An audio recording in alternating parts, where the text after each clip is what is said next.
There are 2 participants. Oh, here we go. Welcome, everybody. We'll just give everyone a minute or 2 to arrive, and then we will begin. Welcome, everyone, to our seminar today about understanding the Main Street Lending Program and funding forward. A little bit about myself. I am the founder and CEO of MultiFunding. I am an ink columnist writing regularly on business lending issues. I have advised the White House, the Treasury Department, and the Federal Reserve about the business lending markets. I have a book out called The Growth Dilemma, and for my EO friends out there, I'm an EO board member of Philadelphia. We will be posting this presentation in our community site at realtime.inc.com after this, and we will also be sharing a copy with everyone who participated today. Please put your questions in the Q&A and not the chat group, and then after my prepared slides, the moderator will be happy to get them. We'll get all your questions answered. Some disclaimers. We are in an unprecedented time in history, and the information available to us is changing rapidly. Please refer to our most current presentation for education. The information provided is based upon our best judgment about what we know at this time. However, key questions remain about how to implement this program. MultiFunding LLC does not accept any liability as it relates to the timeliness or content of the information we are sharing today or may share in the future, and we are under no legal duty to update any such information or recommendations. We encourage you to check in with your attorneys, CPAs, and financial advisors for additional insights. Now that we've made the lawyers happy, let's begin. Have you taken the time to reimagine your business and think about what it looks like next in this COVID world? This is the time reemerging, rebuilding, and reestablishing our business is going to be like a battle, and with every battle, you need a strategy. Are you going to pivot 5%, 50%, or 90%? Everyone is different. What will your team like going forward? Who will the key players be, and how will they be organized? And in every battle, you need ammunition, and in this battle, ammunition is cash. And you need cash for both offensive and defensive needs. How much cash will be required to get your business back on a stable footing? What is the best case and the worst case scenario? Where will the cash come from, and how much are you willing to personally risk? And what does your future look like? What are the options that you will be considering, and how are you going to go about them, and how are you going to fund them? It is under this vein that I'm happy to talk to you today about the Main Street Lending Program, which officially opened last week. The program has $600 billion allocated towards it and will be in effect until September 30th, 2020. It is comprised of 3 facilities: the new, the priority, and the expanded. It is important to realize that this is not an entitlement program like the PPP. There will not be nearly as many businesses applying for it, and it's not an automatically sure thing you have to go through a complete underwrite and get a lender comfortable with. If your business has been badly hit by COVID-19, your best chance for a Main Street loan will be through your existing bank. And if you plan to use a Main Street loan to expand and grow, more banks will be open to you. You'll go to your bank, and as of now, there are about 200 banks registered for the program in the United States, and we don't expect there to be more than a few hundred participating. To be eligible, you need to be established prior to March 13th, 2020. And if you have more than 15,000 employees or $5 billion of revenue, you're too big. You have to be created or organized in the United States with most of your operations in the United States. Let me explain the U.S. eligibility tests. An eligible borrower has to have significant operations in the United States if, when consolidated with its subsidiaries, greater than 50% of the eligible borrower's assets in the United States, annual net income is generated in the United States, annual net operating revenues are generated in the United States. Subsidiaries of foreign companies can apply as long as they attest that they will not send the money to their parent companies abroad. To be eligible, you need to be a partnership, an LLC, a corporation, an association, a trust, a cooperative, a joint venture with no more than 49% participation by foreign business entities, or a tribal business concern. Nonprofits are not eligible to participate. Ineligible borrowers include developers and landlords, and certain other industries, such as a private equity firm, cannot apply.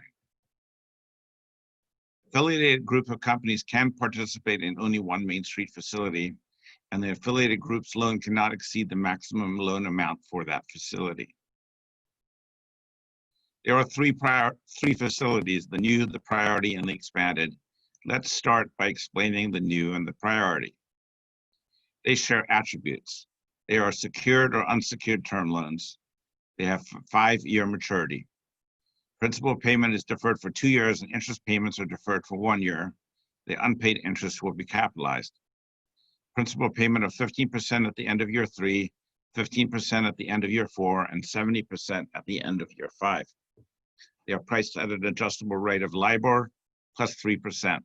So you can estimate approximately 3.25% as the current rate. Prepayment is permitted without penalty, and there will be initiation fees or processing fees likely of 2% to get in. The new facility loans are between $250,000 and $35 million. Let's take an example in row 3 of a company with $500,000 of 2019 EBITDA. The maximum new loan facility they could get would be 4 times that, or $2 million. However, if that company had $1.5 million in debt, their potential new money loan would be $500,000. If you take that same company in row 1 with existing debt of $500,000, they could get a potential new money facility of $1.5 million. It is important to know that if you have other lenders and you're getting the new loan facility, they will have certain rights. They have to share the rights with your existing lenders in case of bankruptcy and enter into an intercreditor agreement about what happens in bankruptcy. However, in the normal course of business, the other lenders can have senior rights to the Main Street lender. These loans can be secured or unsecured depending on what you negotiate or work out with your bank. And you are eligible to take out additional loans afterwards as long as you don't interfere with the rights of the new lender. Priority facilities are bigger. They also start at $250,000, but they can go as high as $50 million. Let's take the example in row 3 of that same company with $500,000 of 2019 EBITDA. If they were applying for the priority, they could go as high as $3 million or 6 times their EBITDA. They subtracted their existing debt of $1.5 million. Their potential new money loan would be $1.5 million. That same company in row 1 with $500,000 worth of existing debt would have a potential new money loan of $2.5 million. In the priority facilities, you can refinance existing debt with other lenders into it, assuming it makes sense and the lender agrees. In these facilities, the lender's rights have to be senior or on par in all circumstances with your other lenders. And they can be secured or unsecured depending upon what you work out with your lender. At a very baseline scenario, a company with $41.66 thousand of 2019 EBITDA and no debt could borrow $250,000. The expanded facilities are between $10 and $300 million. Let's take an example of a company in row 2 of $10 million of 2019 EBITDA. The maximum expanded facility they could get would be $60 million. That company had $50 million worth of existing debt. Their potential new debt would be $10 million. These loans are fairly similar to the other facilities, except their rights tag along with the rights of the existing lender, and the fees to get in are a little bit lower. On all these loans, you agree not to use the proceeds, and that's in the priority where you refinance it as part of it, to prepay or pay off other loans early, and you commit to not to reduce your commercial lines of credit with the eligible lender or any other lender.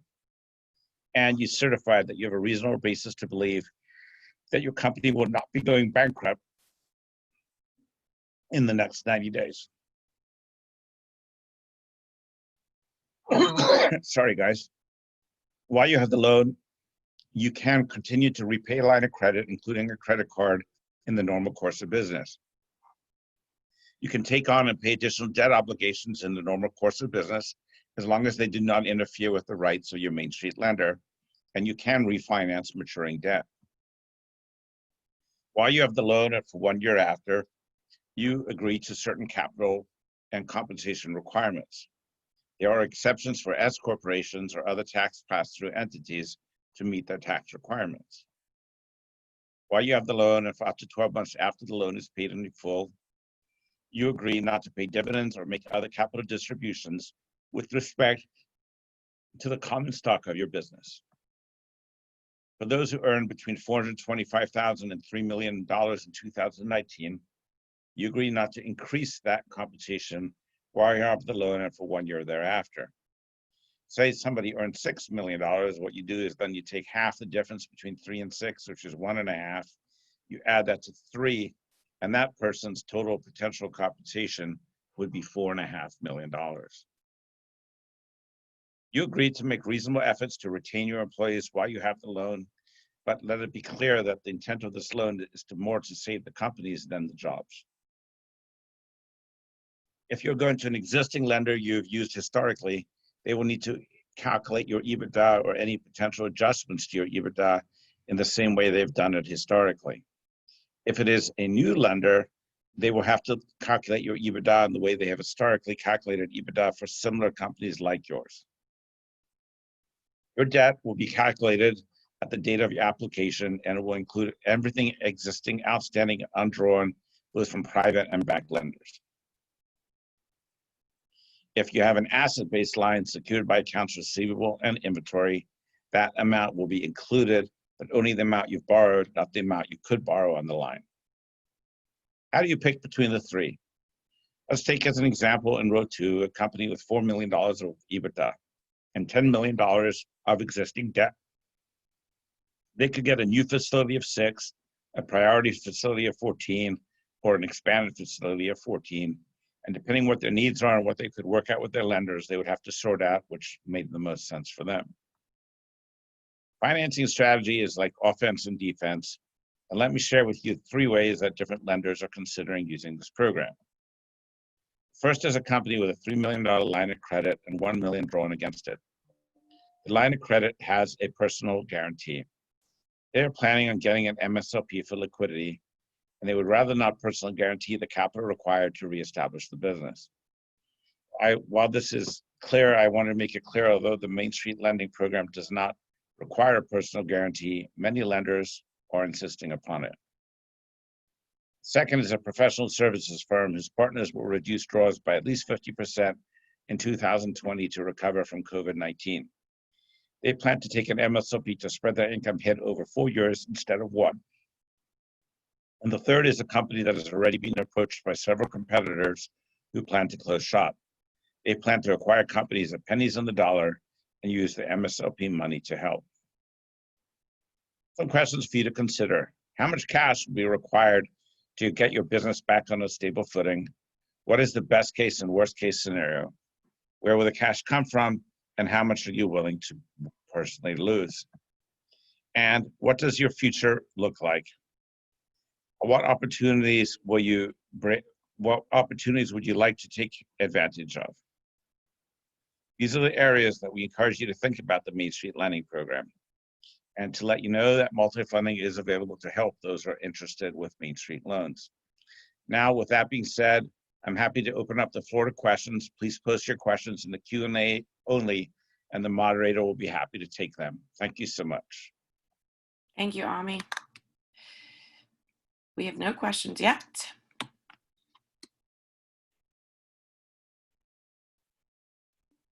Any questions, folks? Don't be shy. We're happy to take questions, or even if you want to raise your hand, that's okay. Mary Sue, we can let Mary Sue speak. Go ahead, Mary. We have a small group today. Mary?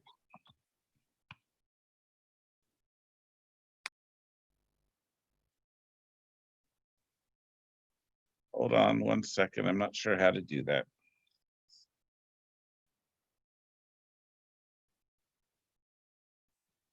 Mary, I allowed you to talk. I'm sorry. Please feel free to ask your question.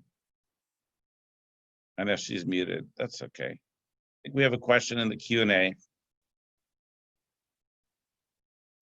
Yes, we do. What is the benefit of MSLP over EIDL? And which is easier? It really depends, Jeff, how much money you need. EIDL is infinitely easier, but the maximum EIDL loans we're seeing are $150,000, and you can get a Main Street loan up to $300 million. So it really depends what you're looking for and how much money you need.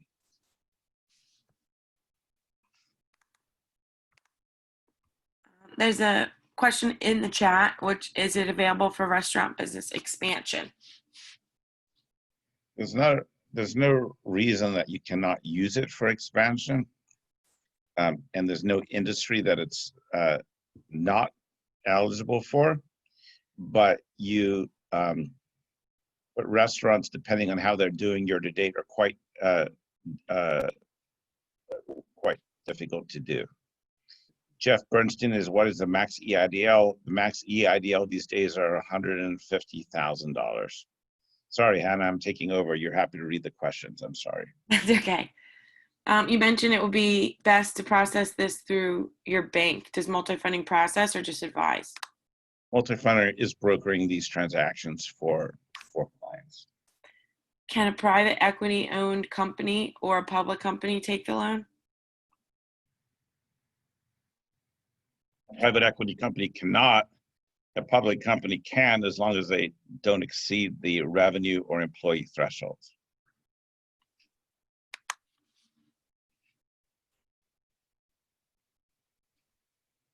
Any other questions? Going once? We're happy to take them. Don't be shy, folks. Any info on what bank is best for MSLP? It really depends what city you're in and what your requirements are.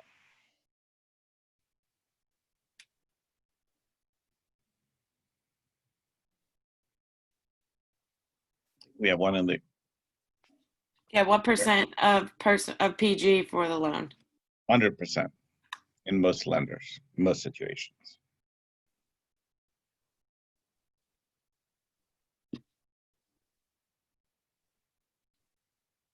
I see Jeff is pointing New York City. Jeff, we're working with our clients on the lenders. Everyone's obviously welcome to try to reach out to banks on their own, but we are sharing our active lenders with our clients.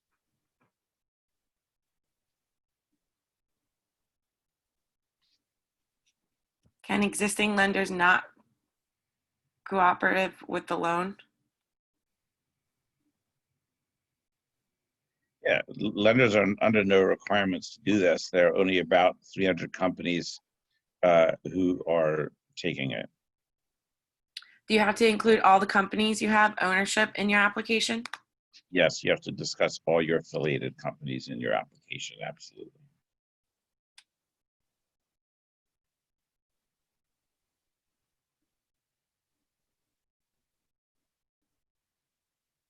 Anything else, folks? How many lenders are involved? We think there will be about 200 to 300 lenders involved.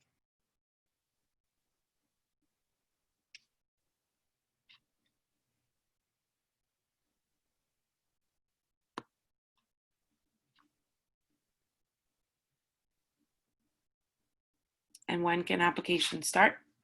Applications are open. We have applications in for clients right now.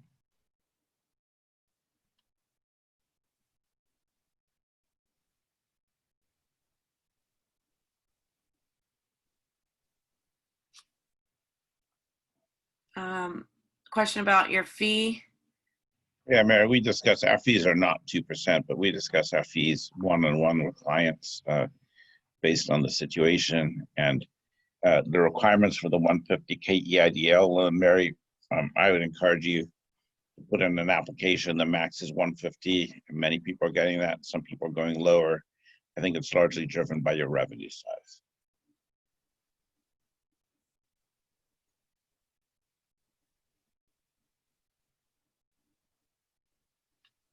Any other questions?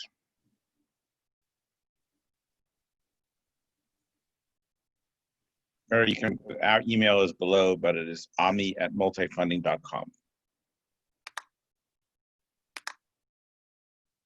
Now, Beam is asking about 100K of 2019 EBITDA. That really depends, Naveen, on how much debt you have. So it's partially driven by EBITDA, but also partially driven by debt. So if you have debt, we can take that and subtract that from the EBITDA.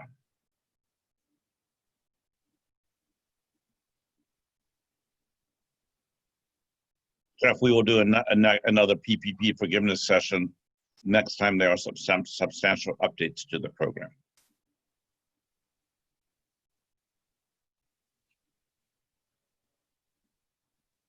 All right, folks, if that wraps it up, I think we're going to call it a day.